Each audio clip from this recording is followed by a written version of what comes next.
Quand on parle de Charles Martel, il y a deux écoles de pensée. La première l'idolâtre et le présente comme l'homme qui a sauvé la France et l'Europe de l'invasion arabe. La seconde, au contraire, le dénigre complètement lui et son action, et le présente comme quelqu'un de surcoté par les nationalistes. Mais du coup, d'un point de vue historique, qui a raison? Mais en fait, aucun des deux. Les deux ont des visions extrêmement politisées de l'histoire, et c'est con parce que leurs connaissances sont biaisées. Donc aujourd'hui, ce que je vous propose, c'est de revenir sur l'histoire de Charles Martel, de ses débuts jusqu'à sa mort, et aussi de la création de ces légendes à travers les siècles. Tout d'abord, il faut savoir qu'à l'époque, la France en tant que telle n'existait pas. Le terme sera officialisé par Philippe Auguste plusieurs siècles plus tard, quand il changera son titre de roi des Francs en roi de France, mais c'est pas le sujet. Donc à l'époque, on parlait plutôt de Regnum Francorum, royaume des Francs.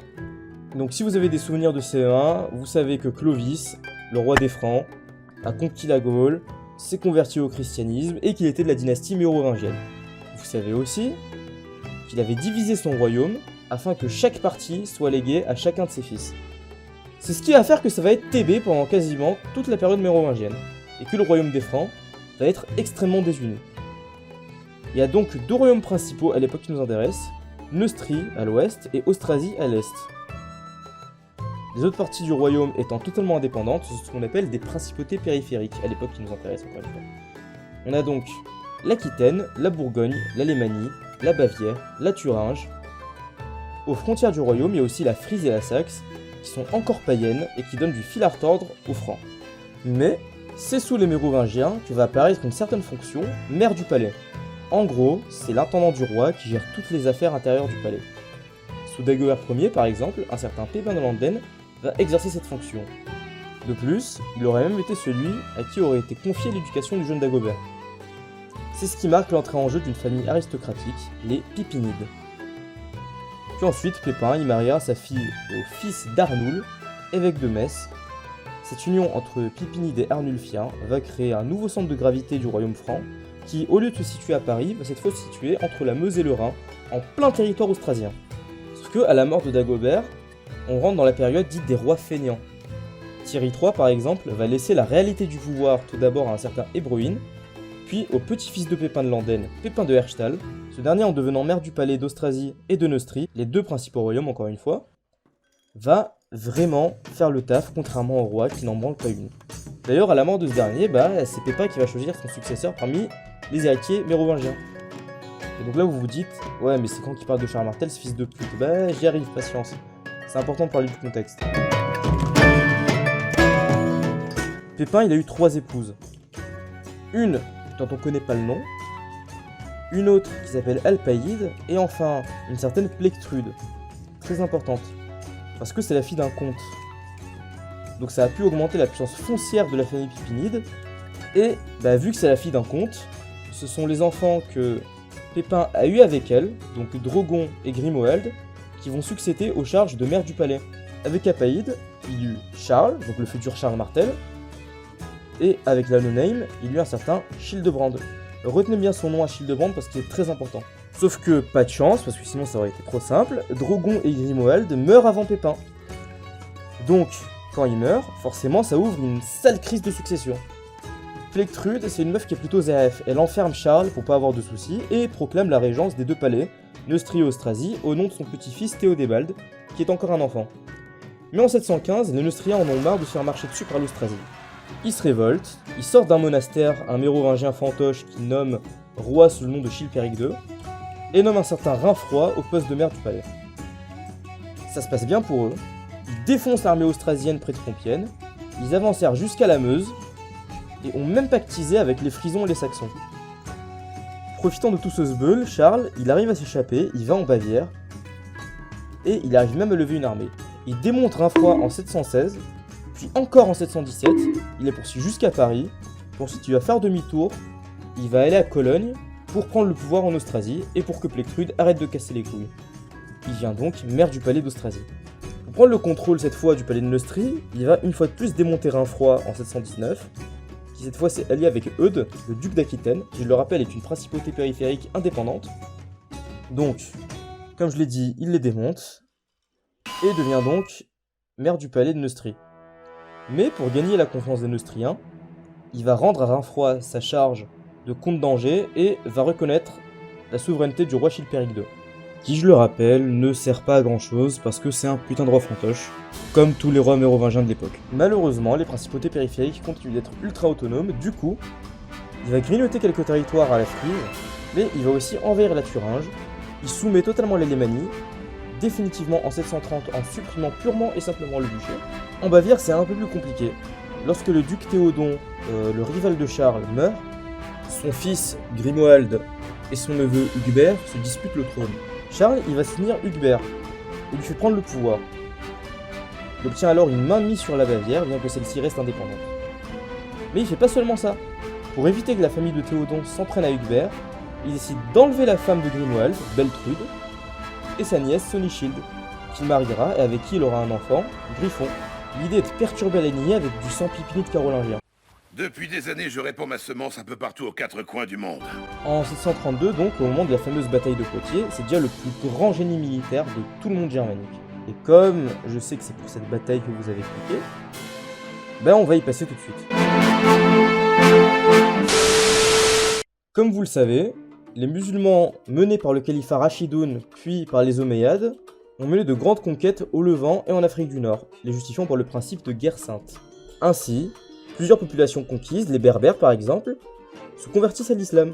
En 711, Tariq ibn Ziyad et ses troupes berbères musulmanes débarquent en Espagne visigothique et en entreprennent la conquête. Le royaume wisigoth étant un royaume déchiré, certains aristocrates décident de rejoindre le conquérant, tandis que d'autres décident de créer des foyers de résistance, qui auront toute leur importance d'ailleurs pendant la Reconquista. Ils contrôlèrent également la Septimanie, un territoire qui s'étend au-delà des Pyrénées et qui correspond à peu près au Languedoc.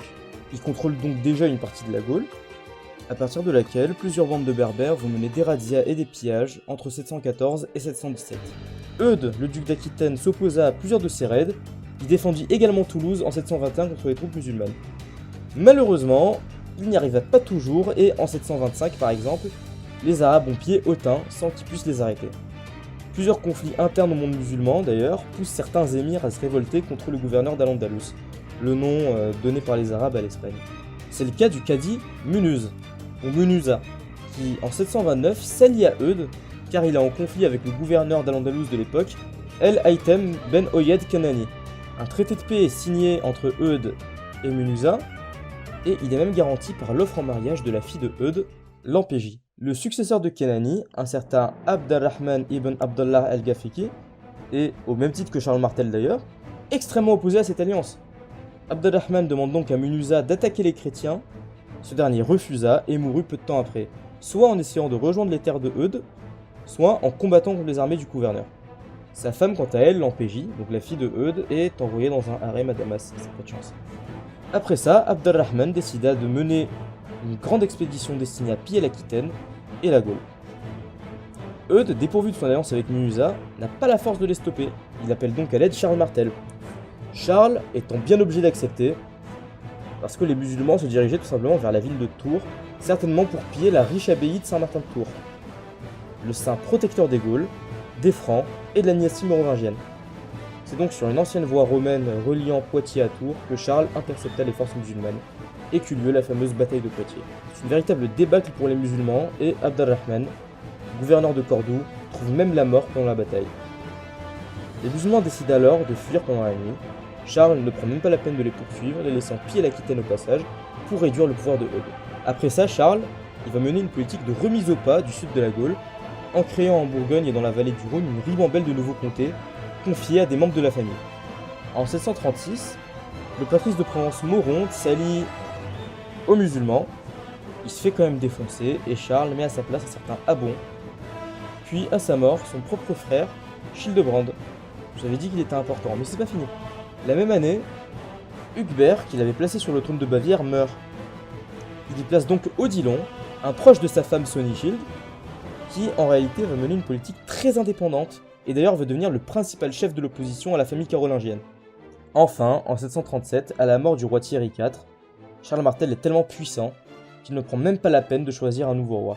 Le trône reste vacant, prouvant l'inutilité des rois mérovingiens.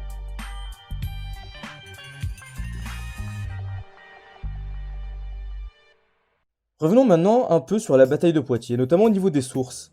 Le problème, c'est qu'on sait quasiment rien de cette bataille. On sait même pas où elle s'est vraiment déroulée, ni quand d'ailleurs. Elle est appelée chez nous la bataille de Poitiers. En Angleterre, il l'appelle la bataille de Tours. En fait, il n'y a que les Japonais qui sont plutôt justes à propos du nom de cette bataille, car ils l'appellent la bataille entre Tours et Poitiers. Ou alors en nippon, トゥールポワティエ間の戦い。 les Arabes, quant à eux, utilisent l'appellation la bataille du pavé des martyrs. Enfin, par rapport aux sources, on a deux sources chrétiennes principales. La chronique de Frédéguerre et la chronique mozarabe. Les extraits que je vais utiliser ici sont en description si vous voulez les lire en entier. Et je vous invite d'ailleurs à les lire parce que c'est super intéressant. Et c'est court.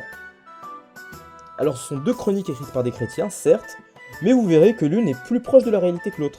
La chronique de Frédéguerre, tout d'abord, c'est une chronique visant à raconter l'histoire des Francs, commencée vers le 6e siècle et relatant des événements allant de la création du monde selon la Bible, comme toutes les chroniques universelles, jusqu'à l'avènement de Charlemagne et Carloman en 768. Alors, vous doutez bien que ce cher Frédéguerre, il n'a pas vécu aussi longtemps, car en réalité, il s'agit tout simplement d'un pseudo. En effet, plusieurs personnes se sont passées le relais pour continuer cette chronique depuis le 6e siècle, et devinez qui était le Frédéguerre de cette époque.